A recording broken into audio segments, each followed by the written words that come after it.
Social review کے ایک اور ایپیسوڈ کے ساتھ میں ہوں آپ کی میزبان سمین نواز. اپنے آج کے اس پروگرام میں ہم ایک ایسے مرض کے بارے میں بات کریں گے جس کے بارے میں بہت سی غلط فہمیاں اور شکوک و شبہات اب بھی لوگوں کے ذہنوں میں موجود ہوتے ہیں. اور اگر بات کی جائے جنوبی ایشیائی خطے کی تو یہ وہ خطہ ہے جہاں پر اب بھی یہ مرض موجود ہے، لیکن لوگ اس مرض کی تشخیص کروانے سے گھبراتے ہیں. ہم بات کر رہے ہیں HIV اور ایڈز کی. HIV کیا ہے اور یہ کیسے پھیلتا ہے؟ HIV دراصل ہیومن امیونو ڈیفیشینسی وائرس ہے اور یہ ایڈز میں انسان کو مبتلا کر دیتا ہے. ایڈز سے متاثرہ کسی فرد کے ایک سے دوسرے شخص میں کچھ رطوبات کی منتقلی کی وجہ سے یہ مرض اس دوسرے شخص کو منتقل ہو جاتا ہے. اس مرض کا پاکستان میں انکشاف 1986 میں ہوا تھا.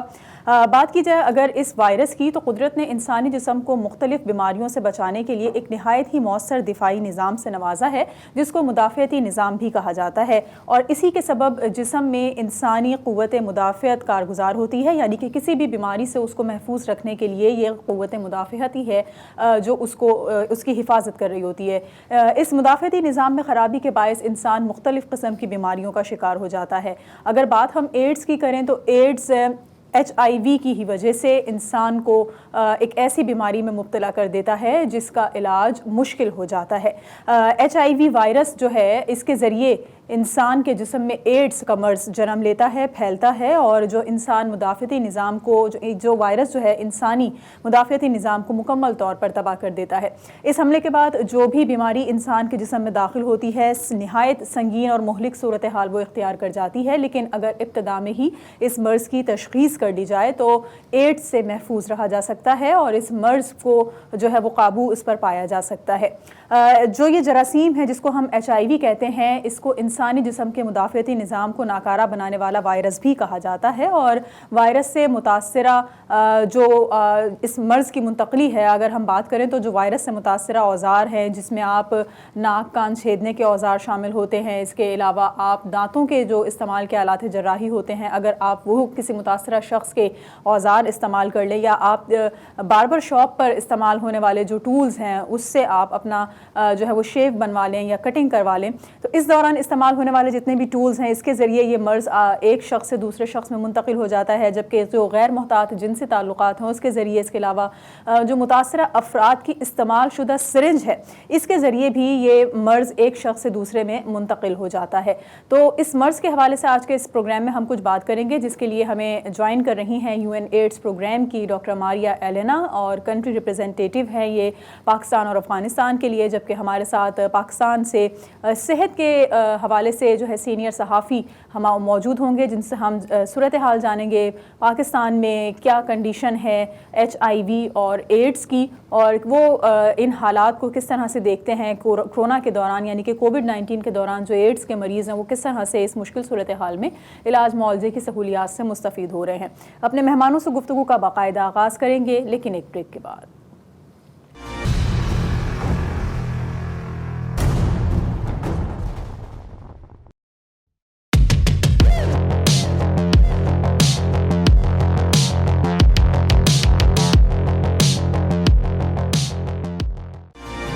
ناظرین، پروگرام سوشل ریویو میں ایک بار پھر آپ کو خوش آمدید کہیں گے. ڈاکٹر ماریا ایلینا UN ایڈز کی کنٹری ریپرزینٹیٹیو ہیں پاکستان اور افغانستان کے لیے، ہمیں پروگرام میں جوائن کر چکی ہیں. Thank you doctor Marlene for joining. مجھے سب سے پہلے آپ یہ بتا دیجئے فرسٹ آف آل کہ how long have you been in Pakistan and what is the actual situation regarding HIV and AIDS in Pakistan? Okay, so I've been here since July 2018.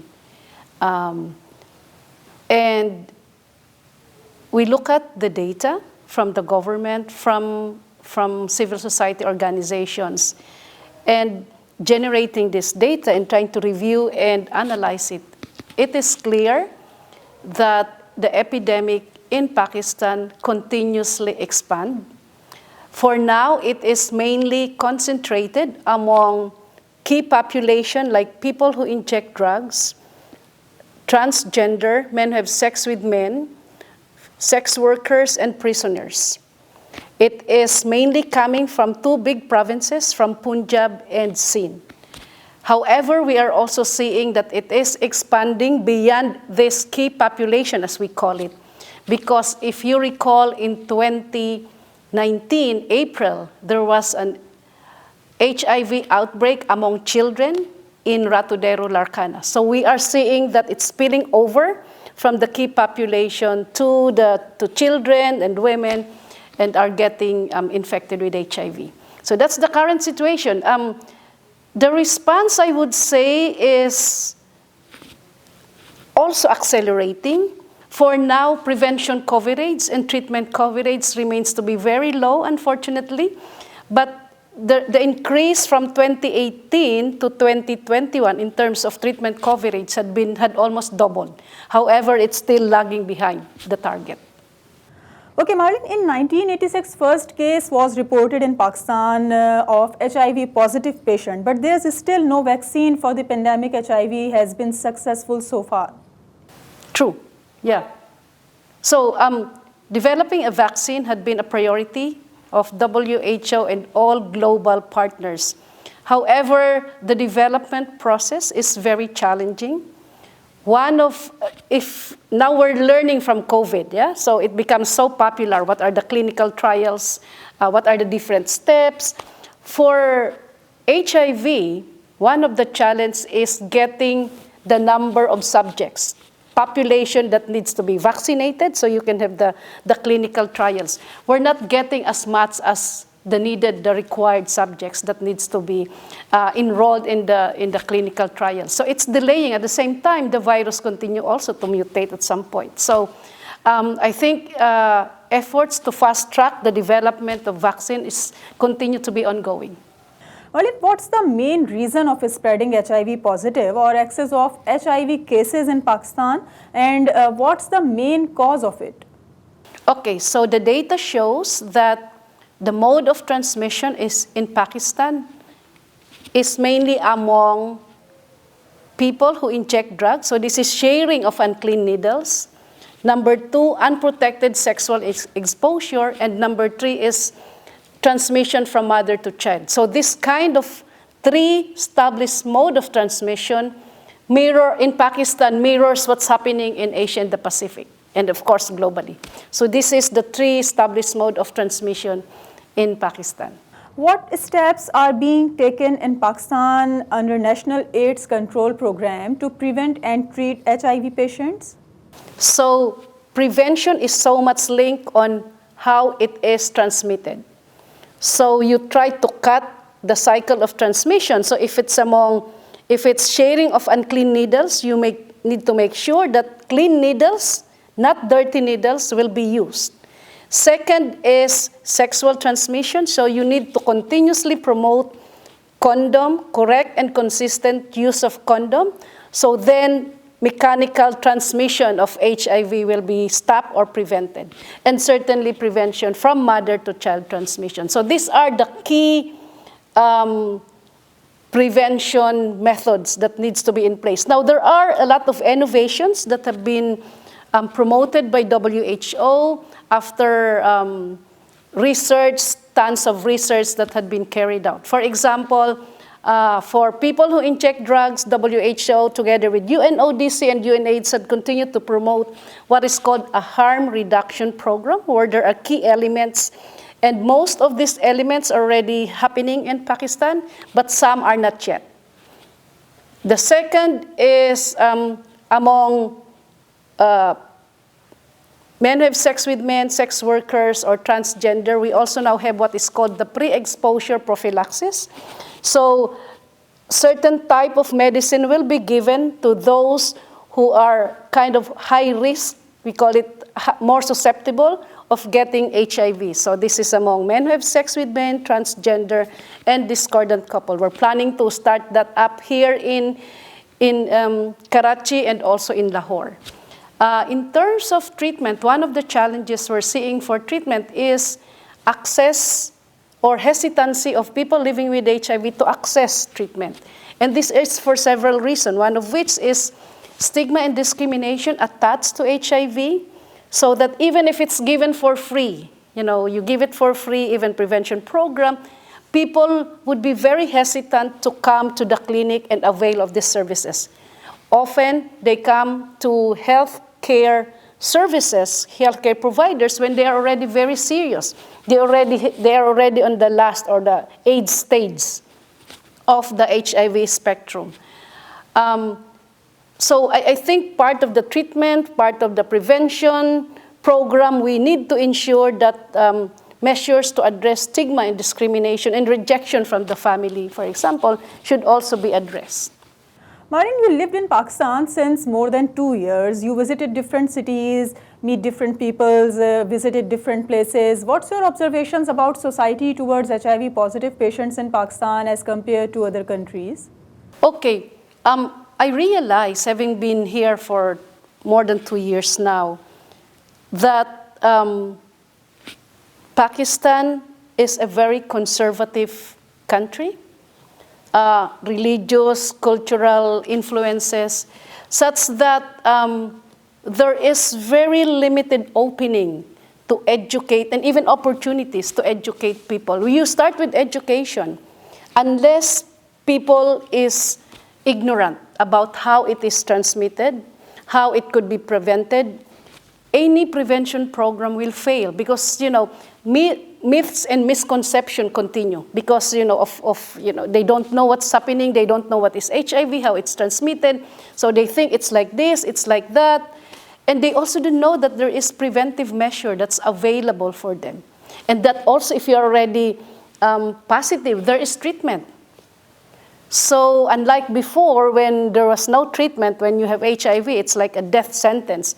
Now there is treatment, but also there is yet no cure nor vaccine, as you earlier said. So there are interventions that really work, and we have seen Pakistanis and other colleagues in the region and globally that once they take medicine, they started to be taking medicine religiously as per the prescribed regimen by the physician, they can live a normal life, just like you, just like me. During COVID-19, how can medical services provided for HIV positive patients, is it continued for people living with AIDS during Corona? Yeah, so we are here supporting the government ensure that HIV services, both prevention and treatment services, will not be disrupted amidst the COVID pandemic. We know that for HIV, treatment is for life. It's not like tuberculosis. After 6 months, it's over, you got treated.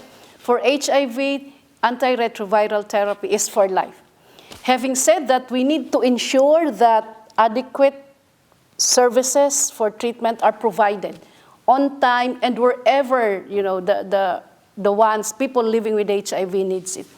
So we had worked with the National AIDS Control Program together with WHO and other partners on what I think was described earlier by Dr. Aisha of the National AIDS Control Program, the multi-drug dispensing, MMD, where you could innovate on how drugs will be able to be delivered at the doorstep of the house of the clients. So for example, the courier was being used to ensure that it will be delivered to them in close linkage with the ART center in that site. We also have a very active association of people living with HIV who had been an excellent helping hand complementing the government services in ensuring access. So they have a list of people in need of, who are enrolled on ARV in every provinces, and then they could link them, provide the link to the treatment services being provided by the government. In last, would you like to give any message regarding HIV positive cases or situation in Pakistan? Well, just be hopeful. I think we just need to continue. There is hope. There is, while there is no vaccine, there is no cure, there is treatment. So please avail of the services that the government is providing for free. We continue to have a lot of loss to follow up. I hope this will be reduced because only when you consistently take the medication for life, where your quality of life will be improved, and certainly you will be able to provide and take care or spend quality time with your family.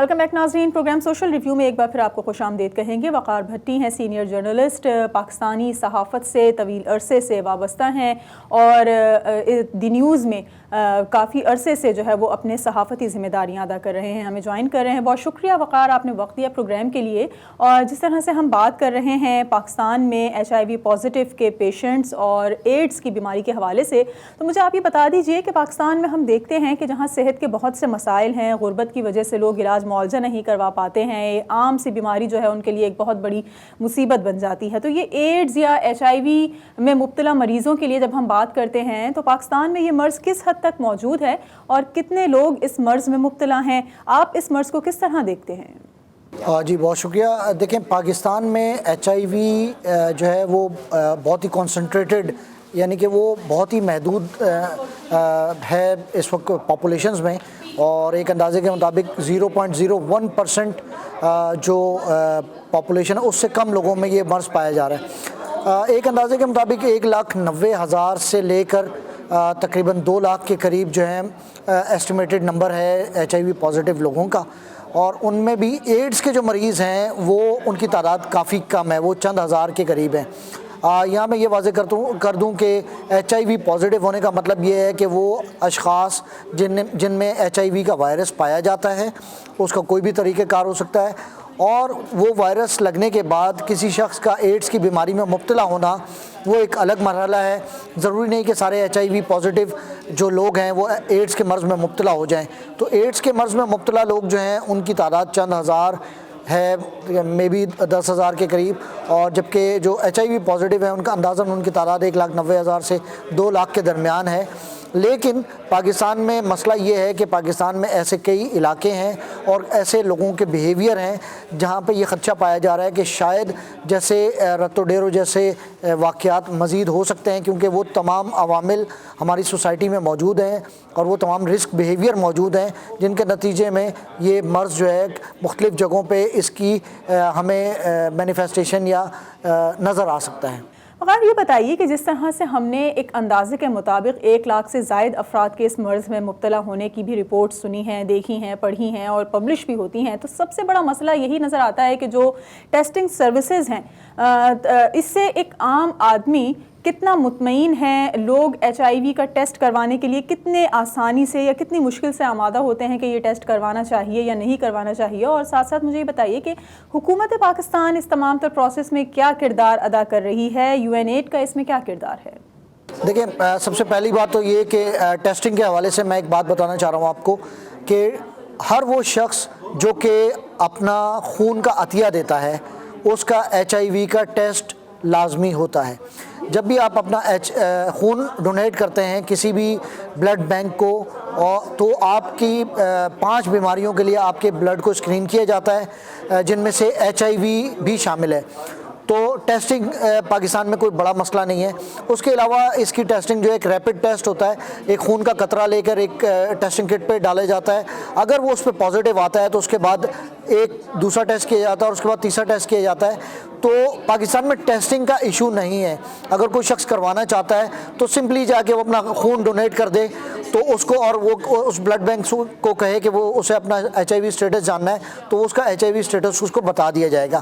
اس کے بعد اس کا conformity test اور اس کے بعد تیسرا conformity test, یہ بہت ہی common چیزیں ہیں۔ اصل بات یہ ہے کہ لوگ اپنا HIV ٹیسٹ کروانے سے ڈرتے ہیں۔ دیکھیں، اگر کوئی شخص خدا نخواستہ HIV پازیٹیو ہے یا اسے خدشہ ہے کہ وہ پازیٹیو ہے اور وہ اپنا ٹیسٹ نہیں کرواتا تو وہ نہ صرف اپنے پیاروں کو اس مرض میں مبتلا کرنے کا باعث بنے گا، بلکہ اس کی اپنی صحت بھی خراب ہوتی جائے گی، اور HIV پازیٹیو ہونے کے بعد یہ بہت حد تک امکان ہے کہ اگر وہ اس کو اپنا اسٹیٹس نہیں معلوم تو وہ وہ ایڈز کا مریض بن سکتا ہے۔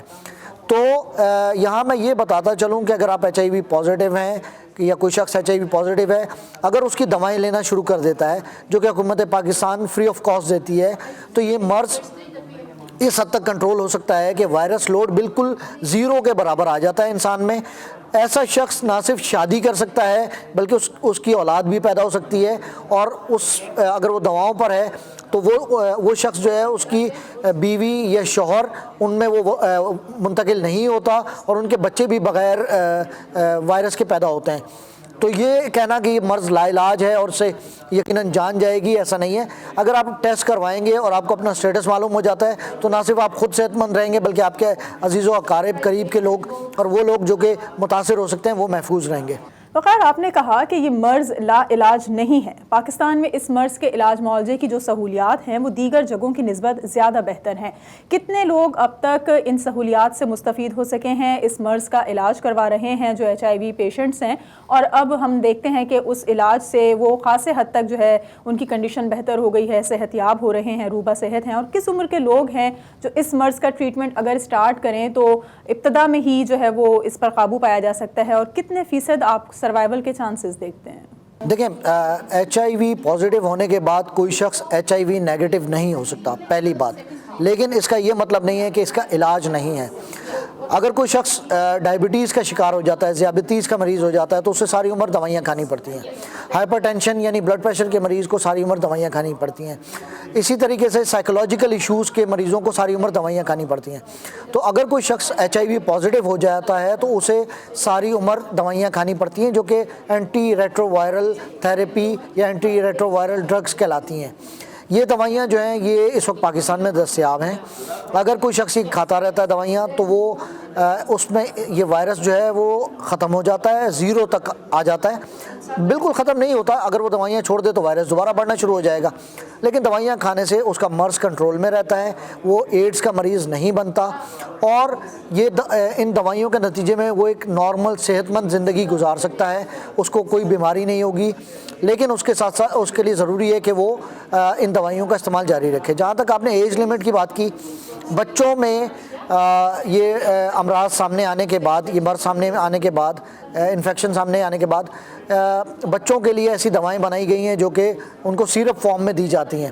تو یہ بہت چھوٹے بچوں، چند مہینے کے بچوں سے لے کر اور 90 سال تک کے، 100 سال تک کے لوگوں کے لیے دوائیں موجود ہیں اور ان کو دی جا سکتی ہیں۔ صرف اس میں ہوتا یہ ہے کہ کچھ باقاعدگی سے ٹیسٹ ہوتے رہتے ہیں اور آپ نے باقاعدگی سے دوائیں لینی ہے اور ٹیسٹ کروانے ہیں، اپنا وائرل لوڈ چیک کرواتے رہتے ہیں، CD4 لیول چیک ہوتا رہتا ہے۔ تو یہ دوائیں تو سب کے لیے موجود ہیں اور علاج بھی موجود ہے۔ وقار، مجھے یہ بتائیے، کیا معاشرتی رویوں کی وجہ سے لوگ اس مرض کو چھپا رہے ہیں اور یہ صورتحال مستقبل میں خطرناک ہو سکتی ہے؟ آپ کا کیا اندازہ ہے؟ بالکل صحیح بات ہے۔ اصل بات یہ ہے کہ ہمارے ملک میں اویئرنیس کی کمی ہے، آگاہی کی کمی ہے۔ آگاہی نہ ہونے کے سبب لوگ HIV پازیٹیو ہونے اور ایڈز کے مرض میں مبتلا ہونے کو ایک ہی چیز سمجھتے ہیں۔ دوسری بات یہ کہ وہ سمجھتے ہیں کہ اگر کوئی HIV پازیٹیو ہو گیا تو وہ سسک کر مر جائے گا، اس کا کوئی علاج نہیں ہے، اس کی کوئی دوائیں موجود نہیں ہیں، اس کی کوئی ٹیسٹنگ موجود نہیں ہے۔ یہ ساری باتیں جو ہیں یہ صحیح نہیں ہیں۔ آگاہی فراہم کرنے کی ضرورت ہے۔ اس سلسلے میں میڈیا اپنا بہت اہم کردار ادا کر سکتا ہے، الیکٹرانک میڈیا، پرنٹ میڈیا اپنا اہم کردار ادا کر سکتا ہے۔ سوشل میڈیا پہ کمپین کرنے کی ضرورت ہے اور آگاہی پھیلا کے ہم نہ صرف اس کے پھیلاؤ کو روک سکتے ہیں بلکہ جو لوگ اس میں مبتلا ہیں انہیں اس مرض سے بہتر زندگی گزارنے میں مدد دے سکتے ہیں۔ وقار، یہ بھی بتا دیجئے کہ عوام کو آگاہی فراہم کرنے کے لیے تو ہم دیکھتے ہیں کہ اکثر و بیشتر مختلف پلیٹ فارمز کے ذریعے پروگرامز ہو رہے ہوتے ہیں اویئرنیس کے لیے، لیکن جو پاکستان کے پسماندہ علاقے ہیں، جو دیہی علاقے ہیں اور جو الٹریٹ ایریاز ہیں، وہاں پر کیا کیا جا رہا ہے؟ کیونکہ اکثر و بیشتر یہ واقعات وہاں دیکھنے میں آتے ہیں یا کیسز وہاں رپورٹ ہوتے ہیں جہاں پر الٹریسی زیادہ ہے، تعلیم یافتہ طبقہ نہیں ہے، اور جو سب سے بڑا ایک ریزن ہے پاکستان میں اس مرض کے بڑھنے کا، وہ شاید کچھ ہیلتھ ورکرز کی وجہ سے ہے، وہ شاید ان اسٹیریلائزڈ جو ٹولز ہیں ان کے استعمال کی وجہ سے ہے، کیونکہ ہم نے کچھ کیسز ایسے دیکھے ہیں جہاں خود ہیلتھ ورکرز کی کوتاہیوں کے باعث یہ مرض بڑھ رہا ہے۔ اور UN-AID کے علاوہ حکومت پاکستان کا جو ہے وہ کتنا کردار ہے اس مرض کو پھیلنے سے روکنے کے لیے؟ بطور ایک صحافی کے میں یہ سمجھتا ہوں کہ حکومت پاکستان اور صوبائی حکومتوں ان کو جو کردار ادا کرنا چاہیے وہ نہیں کر رہی ہیں۔ سب سے پہلی بات تو یہ ہے کہ اس مرض کے لیے، اس انفیکشن کے لیے جو فنڈنگ آتی ہے وہ ساری باہر سے آتی ہے۔ حکومت پاکستان کا اس میں جو خرچ ہے وہ بہت کم ہے۔ حکومت پاکستان چونکہ اس پہ پیسہ کم خرچ کرتی ہے یا بالکل نہ ہونے کے برابر کرتی ہے، اس لیے وہ اس کی اونرشپ نہیں لیتی۔ اگر حکومت پاکستان سوچ یہ بھی ہے کہ حکومت پاکستان کو اس سلسلے میں فارن فنڈنگ کو بالکل منع کر دینا چاہیے اور اپنی فنڈنگ کرنی چاہیے تاکہ اس میں ایک احساس ذمہ داری پیدا ہو اور وہ فنڈنگ صحیح طریقے سے استعمال ہو تاکہ اس مرض پہ قابو پانے کے لیے سنجیدہ کوششیں کی جا سکیں. ابھی مسئلہ یہ ہے کہ گلوبل فنڈ کی فنڈنگ جو آتی ہے وہ اس میں یہ خدشات پائے جا رہے ہیں کہ اس میں کرپشن ہو رہی ہے, مس اپروپریشن ہو رہی ہے, وہ صحیح طرح یوز نہیں ہو رہے فنڈز. خاص طور پہ بہت ساری کمیونٹیز جہاں پہ یہ کام ہونا چاہیے, این جی اوز کے متعلق شکوک و شبہات کا موقع مل رہا ہے. خاص طور پہ اتنے اربوں روپے کے فنڈز آنے کے باوجود پاکستان میں وہ لوگ جو سرنجز سے نشہ کرتے ہیں ان میں اس کی شرح بڑھتی جا رہی ہے. اس کے علاوہ دیگر کمیونٹیز میں اس کی شرح بڑھتی جا رہی ہے. تو اس کا مطلب ہے کہ فنڈز کا نامناسب استعمال ہو رہا ہے. حکومت کو چاہیے کہ وہ فارن فنڈنگ بند کرے اور اپنا پروگرام لانچ کرے اور اپنی ذمہ داریاں بہتر طریقے سے ادا کرے. لاسٹ میں مجھے یہ بتا دیجیے گا وقار کہ آپ کیا پیغام دینا چاہیں گے ان لوگوں کو جو غربت کی وجہ سے علاج معالجے کے اخراجات نہیں برداشت کر سکتے اور وہ یہ سمجھتے ہیں کہ شاید وہ کسی ایسی موذی بیماری یا ایسے مرض میں مبتلا ہو چکے ہیں جس کا علاج معالجہ ضروری ہے, تو ان کے لیے آپ کے پاس کیا پیغام ہے؟ دیکھیں, وہ تمام لوگ جن کے جو کسی طرح کے رسکی بیہیویئر ہے, جن کا رسکی بیہیویئر سے مراد یہ ہے کہ وہ لوگ جو انجیکشن بہت زیادہ لگواتے ہیں, وہ لوگ جو انجیکشن کے ذریعے نشہ کرتے ہیں, وہ لوگ جو جنہیں ماضی میں ڈرپس بہت زیادہ لگی ہیں, اس کے علاوہ جو غیر محفوظ جنسی تعلقات اور فریکوینٹلی جو رکھتے ہیں, ان لوگوں میں اس مرض کے پائے جانے کا امکان بہت زیادہ ہوتا ہے. ایسے لوگوں کو چاہیے کہ وہ اپنا ٹیسٹ کروائیں, پہلی فرصت میں اپنا ٹیسٹ کروائیں.